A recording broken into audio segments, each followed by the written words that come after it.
Isang mapagpalang hapon. Talaga pong sobra-sobra po ang pasasalamat ni Madam Ching. Ang daming pasorpresa po. Una-una po, na-traffic po siya sa Batangas. Kumusta po naman po ang biyaheng na Ate B? Magandang umaga po. Pasensya na po. Medyo matraffic po kasi. Kaya sorry po, pasensya na. Nakakain ako ng madami. Eto, nakahabol pa rin. Happy birthday.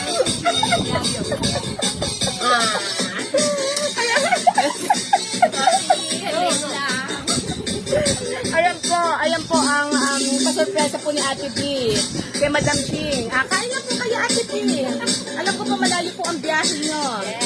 At marami po tayong mga artistang nagsidating po today. At si Madam Ching talagang tuwang-tuwa po. Actually po, yung mga artistang nakapila para bumati po salamat po. God bless po. God bless po.